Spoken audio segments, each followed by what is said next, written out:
नमस्ते। आज हामी एउटा यस्तो कथा सुन्दैछौँ जसले सायद हामी सबैलाई आफ्नो बाल्यकालको स्कुलको बिदामा मामा घर जाँदाको त्यो मिठो याद दिलाउँछ। ल सुरु गरौँ है त त्यो अविस्मरणीय यात्रा। स्कुलको फाइनल जाँच सकिएपछिको सबैभन्दा रमाइलो कुरा के हो?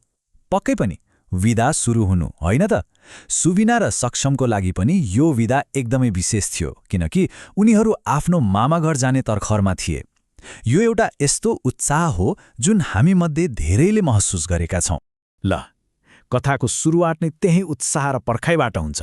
त्यो गाउँ जाने यात्रा जसको कल्पनाले मात्रै पनि मन कस्तो फुरुङ्ग हुन्छ।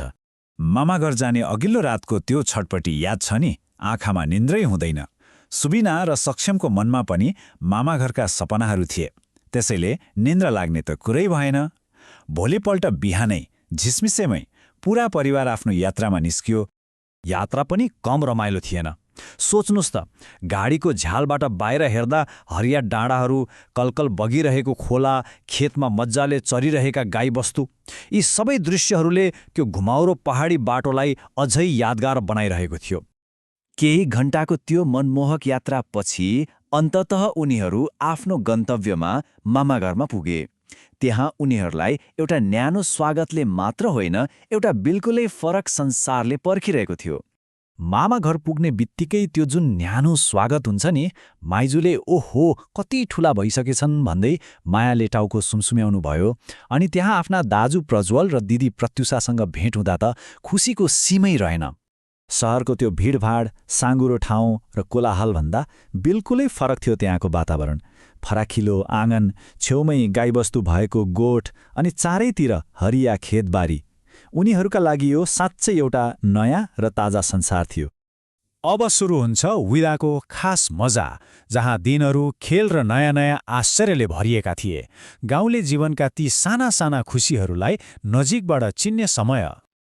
गाउँको बिहानी नै फरक। यहाँ घडीको अलार्मले होइन, पर भाले बासेको सुनेर निद्रा खुल्छ। उठेर गोठमा जाँदा गाई र साना साना बाछाहरू देख्दा बच्चाहरूको मन कति रमाउँथ्यो होला। यो प्रकृतिसँगको एउटा सोझो सम्बन्ध थियो। उनीहरूले गाउँमा छिट्टै नयाँ साथीहरू पनि बनाए। त्यसपछि त के थियो र, दिनभरि कहिले लुकामारी, कहिले डन्डीबियो, आँगन हाँसो र कोलाहलले गुन्जिन्थ्यो अनि समय बितेको पत्तै हुँदैनथ्यो।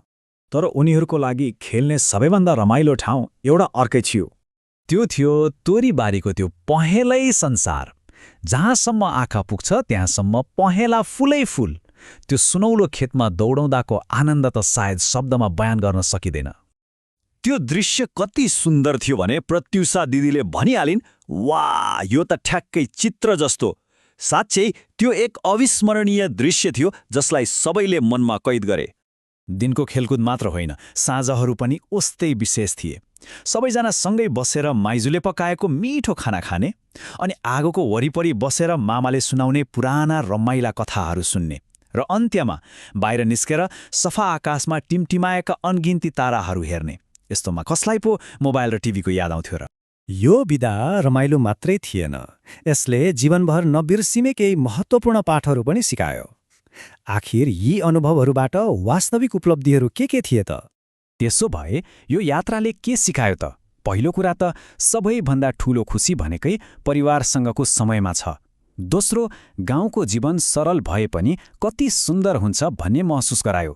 र सबैभन्दा महत्त्वपूर्ण कुरा, साँचो सिकाइ किताबमा मात्रै हुँदैन, प्रकृतिमा खेल्दै र रमाउँदै पनि धेरै कुरा जानिन्छ। अब हरेक रमाइलो समयको अन्त्य भए जस्तै फर्कने दिन पनि आयो।